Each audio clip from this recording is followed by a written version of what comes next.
একজন শিক্ষক মানুষ এরকম হাত তুলে দোয়া করছে যেদিন তার মানে সাজা দিছে এখানে মোবাইল কোর্ট বসে মিষ্টি বিতরণ হয়েছে মসজিদে মসজিদে বিভিন্ন জায়গায় তার কাজ হলো চাঁদাবাজি করা এমন কোনো নকলা এমন কোনো কন্ট্রাক্টর নাই যার কাছ থেকে টাকা নেয় নাই এমন কোনো মানুষ নাই যার কাছে সে টাকা দাবি করে নাই আপনি যে পোস্ট অফিসের যে ওয়ালটা হচ্ছে এই ওয়ালের কাছে সে আইসা দাঁড়ায় থাকতো এবং টাকা দাবি করতো এটা আমার চোখে দেখা এবং বিভিন্ন জায়গায় সেই অপকর্মগুলি করতো এটা এক এবং সে হলো হলুদ সাংবাদিক আজকের বাংলাদেশের যিনি সম্পাদক জনাব আব্দুর রাজ্জাক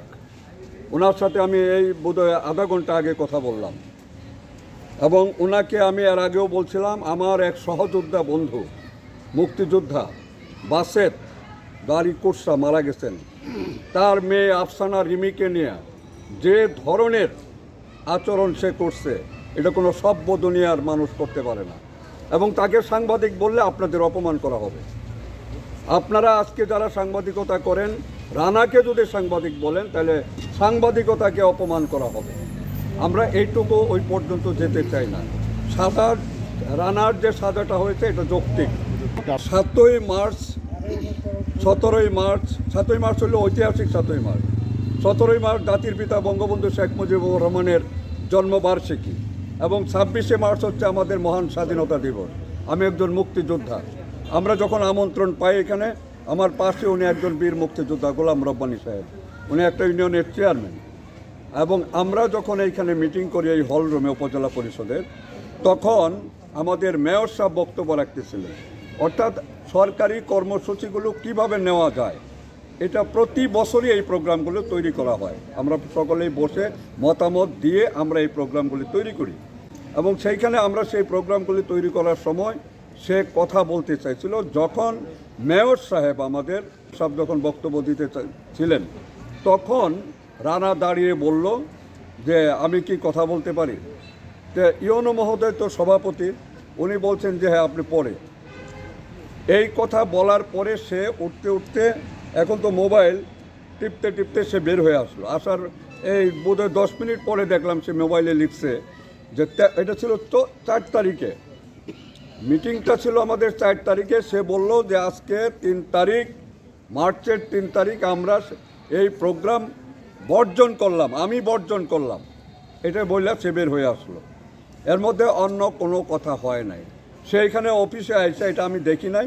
কিন্তু আমি যেটা শুনছি যে অফিসে আসার পরে সে এখানে ফাইলপত্র চাচ্ছিল এখানে তার কোনো খবর আমরা কোনো গণমাধ্যমে দেখি নাই এবং কেউ বলতে পারবে না যে তার কোনো গণমাধ্যমে তার কোনো নিউজ কেউ দেখছে এ ধরনের কোনো খবর আমাদের কাছে জানা নাই সে কি নকলা প্রেস ক্লাবের কেউ কিনা না নকলা প্রেস ক্লাবেরও সে কেউ না এবং প্রেস ক্লাবের সভাপতি এখানে আছে মোশাররফ হোসেন বাবু আছে এখানে সেও তার কাছে জিজ্ঞাসা করলে আপনারা পারবেন জানতে পারবেন এবং আমরা যতটুকু জানি যে সে প্রেস ক্লাবের কোনো সদস্য না সাংবাদিকতা দিয়ে সে যেভাবে আমাদের নকলার মানুষদেরকে হয়রানি করতেছিল এই হয়রানি থেকে আমরা মুক্তি চাই এবং আপনি বিশ্বাস করবেন একজন শিক্ষক মানুষ এরকম হাত তুলে দোয়া করছে যেদিন তার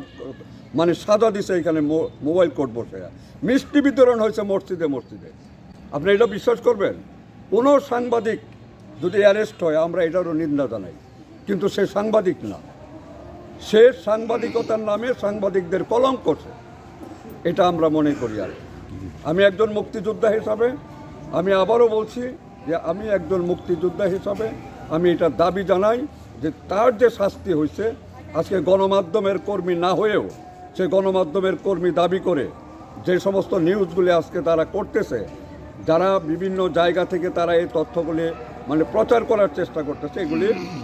তারা না জেনে করতেছেন আমি বলবো না এটা মিথ্যা বানোয়াট এটা বলবো না কিন্তু তারা না জেনে করতেছেন এটা আপনারা এই ভুইপুর সাংবাদিকদের সম্পর্কে আপনারা লিখেন আপনারা সমাজকে জানান যে এরা ভুইপুর এরা আমাদের সাংবাদিকতার কেউ না এটা আপনাদের দায়িত্ব আর আমাদের দায়িত্ব হলো চিহ্নিত করে দেওয়া আর আপনাদের দায়িত্ব হলো এটা প্রচার করা নকলা প্রেস ক্লাব এটা করতে পারতো এটা করে নাই নকলা প্রেস ক্লাবের উচিত ছিল যে এই হলুদ সাংবাদিকের বিরুদ্ধে কিছু লেখা তাকেও ইন্ধন দেওয়ার লোক আছে এখানে সেই ইন্ধনগুলি কিন্তু আপনারা সাংবাদিকদের মধ্যেও আপনাদের এইগুলো আছে বিভেদ বিভাজন আপনাদের মধ্যে আছে কিন্তু একটা প্রশ্নে আপনাদের এক জায়গায় হওয়া উচিত সাংবাদিকতার স্বার্থে যারা হলুদ সাংবাদিকতা করবে তাদের বিরুদ্ধে আপনাদের রুখে দাঁড়ানো উচিত।